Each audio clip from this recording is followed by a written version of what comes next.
2022, año de la revolución cultural para la despatriarcalización, por una vida libre de violencia contra las mujeres.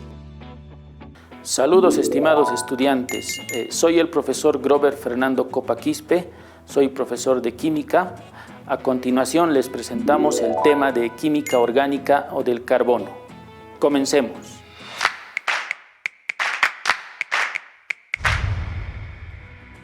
Presentando el tema de química orgánica o del carbono. En esta primera experiencia realizaremos un generador de biogás, para lo cual conseguiremos algunos instrumentos como una botella PET, un cordel y una tapita. Además, tendremos a disposición unas cáscaras de verduras y frutas, las cuales las sellaremos dentro de la botella PET y las sellaremos herméticamente y esperaremos de 2 a 3 semanas. En este lapso de tiempo, las cáscaras de verduras y frutas generarán un gas, ¿no? Un gas el cual lo probaremos utilizando una chispa de fuego, el cual se generará en la parte de arriba de la botella, lo cual va a demostrar lo flamable del gas generado, es decir, del gas orgánico. Bien, esta experiencia lo deben realizar con la ayuda de una persona mayor, de un adulto, para que no podamos sufrir algún accidente. Esta es una experiencia muy bonita para desarrollarlo en su casa o en el colegio. Bien, de acuerdo a esa experiencia, vamos a lo que es la química del carbono. La química orgánica estudia todos los compuestos relacionados con el carbono.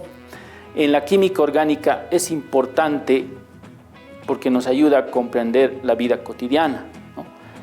Por ejemplo, tenemos aquí los medicamentos y algunos instrumentos que se utilizan en la medicina.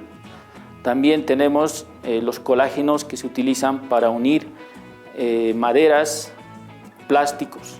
También se utiliza en la fabricación de pigmentos, además en la fabricación también de gomas, en los cosméticos, en los insecticidas, en los textiles y también en los plásticos. Todo esto es una visión que se le da a la química orgánica. Además, tenemos que realizar una comparación entre los compuestos orgánicos y los compuestos inorgánicos. Los compuestos orgánicos obviamente contienen el carbono, los compuestos inorgánicos no lo contienen. Los compuestos orgánicos son poco estables al calor. En el experimento que realizamos anteriormente, las cáscaras de verduras y frutas sufrían el fenómeno de putrefacción debido al calor, ¿no? Es decir, son poco estables. En el caso de los compuestos inorgánicos son más estables al calor. Los compuestos orgánicos tienen puntos de fusión bajos, en cambio los compuestos inorgánicos tienen puntos de fusión altos. Los compuestos orgánicos son insolubles en agua, ¿no? Excepto algunos como el alcohol, que sí se puede diluir, ¿no? En su mayoría son insolubles en agua. En relación a los compuestos inorgánicos podemos dar ejemplo, por ejemplo, la sal, ¿no? Que es soluble en agua, ¿no? Entonces, la sal es el cloruro de sodio que claramente se puede diluir en el agua. También tenemos los compuestos orgánicos, en donde se ve los enlaces covalentes, y en los compuestos inorgánicos los enlaces son iónicos. En los compuestos orgánicos las reacciones son lentas y complejas. En sí existe otro capítulo de la química orgánica que trata de ver lo que son las reacciones de sustitución, ¿no? Y en los compuestos inorgánicos son más sencillos porque generalmente están en presencia de agua o también tienen desprendimiento de oxígeno, ¿no? Entonces, por eso son reacciones más sencillas. Bien, la formación de cadenas carbonadas. Estas pueden ser abiertas y cerradas, ¿no? Se pueden construir anillos de carbono, así también como de cadenas. Estos elementos del carbono constituyen los elementos de la vida, ¿no? Que tienen mucha relación con el origen también de la vida.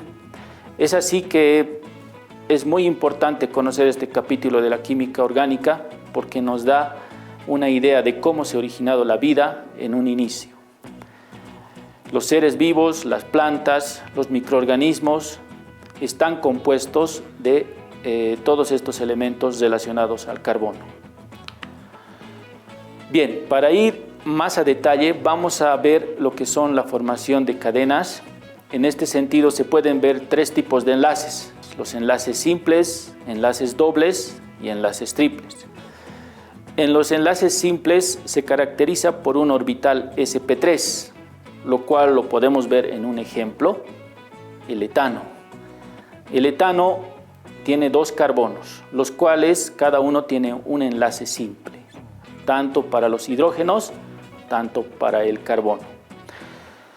Luego tenemos los enlaces dobles, con la característica del orbital sp2, donde podemos ver de carbono a carbono tiene un enlace doble. Podemos también ver los ángulos respectivos, que son una característica del compuesto etileno. Por último tenemos los enlaces triples con la característica del orbital sp, y ahí es muy característico el ejemplo del acetileno, donde vemos un enlace triple y un ángulo de 180 grados con respecto a los hidrógenos. Para realizar una característica más profunda de los orbitales del carbono, les presentamos las siguientes imágenes, donde podemos ver el metano con sus orbitales sp3 y van formando una nube de color verde, una nube de color lila, los cuales lo podemos ver en un tetraedro, ¿no? Luego tenemos el acetileno, el cual forma un enlace triple.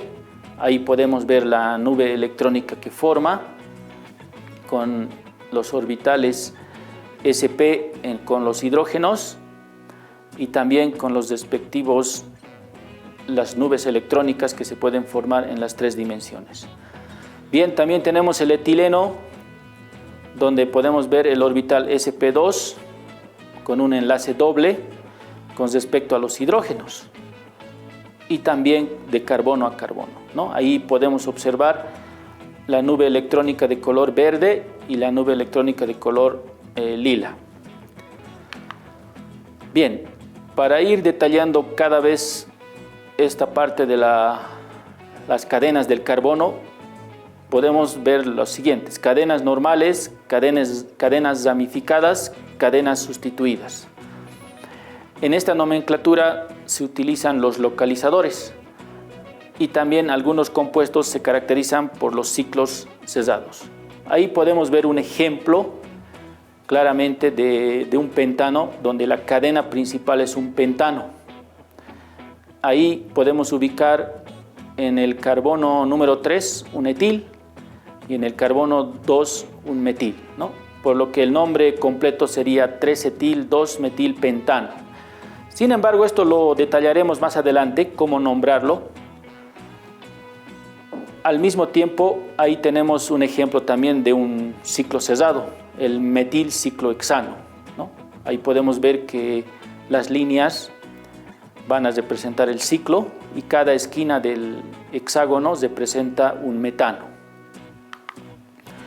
Además, tenemos que ver esto de los convenios generales en la química orgánica. A medida que se iban descubriendo los compuestos orgánicos, era más complejo la estructura y el mismo hecho de nombrarlos, ¿no?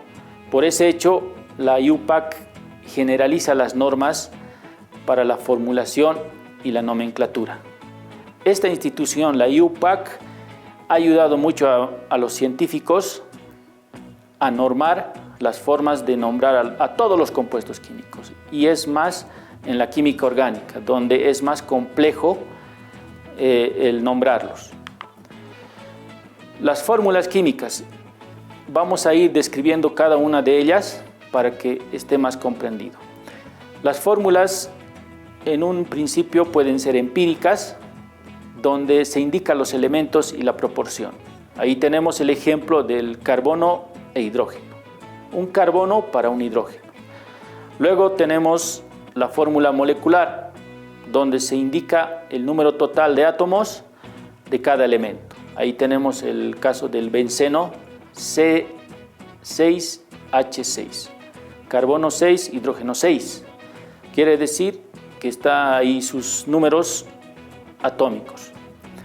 Luego tenemos las fórmulas condensadas, en donde además de informar lo anterior, se debe anotar los enlaces que tienen cada elemento. Ahí tenemos el carbono 6, hidrógeno 6, llamado benceno. Está compuesto de 6 átomos de carbono y 6 átomos de hidrógeno. Una de las fórmulas más utilizadas son las fórmulas semidesarrolladas, donde se presentan los enlaces carbono-carbono, ¿no? Ahí tenemos el ejemplo de 2 metiles unido con un enlace, ¿no? Carbono, hidrógeno 3, ahí tenemos el enlace, carbono, hidrógeno 3, ahí tenemos el ejemplo. También tenemos las fórmulas desarrolladas, presentan todos los enlaces de la molécula. Ahí podemos ver el ejemplo del butano, donde cada carbono está enlazado con su respectivo hidrógeno, ¿no? Entonces, a comparación del ejemplo anterior, se puede ver un poquito más de desarrollo respecto a los enlaces. Por último, tenemos la estructura topológica. Se utilizan líneas continuas y números. En este ejemplo tenemos el caso del pentano, en donde cada esquina va a representar un metil, ¿no? Y están unidos básicamente como se ve en la figura, ¿no? Con esquinas y líneas. Y también se utiliza indicadores numéricos. Luego tenemos lo que sería la nomenclatura de la química orgánica. Para esto vamos a nombrar algunos ejemplos para que ustedes puedan comprender de mejor manera. Ahí tenemos el ejemplo del eteno, ¿no? Carbono, hidrógeno 2, doble enlace, carbono, hidrógeno 2, y su nombre sistemático es el eteno, ¿no? Como nombre tradicional tenemos el etileno. Otro ejemplo tenemos el etino, ¿no? El carbono, hidrógeno, triple enlace, carbono, hidrógeno. El nombre sistemático es etino. Su nombre tradicional es acetileno. Luego otro ejemplo que tenemos es el cloro 3, carbono, hidrógeno. Como nombre sistemático se le conoce como triclorometano. Su nombre tradicional, especialmente en la biología, se lo conoce como cloroformo. Otro ejemplo que tenemos es el carbono, oxígeno, oxígeno, hidrógeno, enlace carbono, oxígeno, oxígeno, hidrógeno, que se le conoce como ácido etanoico. Su nombre tradicional es el ácido oxálico. Por último, tenemos el ejemplo del metilbenceno, ¿no? Ahí podemos ver un ciclo cerrado de carbono unido con un metil. Su nombre sistemático es metilbenceno y su nombre tradicional es el tolueno. Bien, para las reglas para la nomenclatura sistemática existen 4 casos. Es el uso de la coma, el uso del guión, el uso del paréntesis, el uso de los prefijos de cantidad. Bien, para el uso de la coma, por ejemplo, ahí tenemos el ejemplo, se utiliza 2,5, es decir, las posiciones donde se van a encontrar los carbonos, ¿no? 2,5. Y luego en el carbono 3 y en el carbono 1 relacionando con una cadena secundaria, ¿no? Esos números 2, 5, 3, 1 nos van a indicar las ubicaciones en las cadenas de carbono, ¿no? Esto lo vamos a ver más adelante. El uso del guión. El uso del guión lo vamos a utilizar para separar los indicadores numéricos de los nombres. Luego, el uso de los paréntesis. El uso de los paréntesis lo vamos a utilizar principalmente para las cadenas secundarias. Por último, vamos a tener el uso de los prefijos de cantidad, los cuales son mono, di o bi, tri, tetra, penta, hexa, hepta, los cuales los vamos a utilizar también en la nomenclatura. Ahí tenemos un ejemplo de una cadena de carbonos, el cual el nombre es 2,5 dimetil, 3, 1 metiletil, heptano. En ese ejemplo podemos ver todas las reglas que describimos en este ejercicio.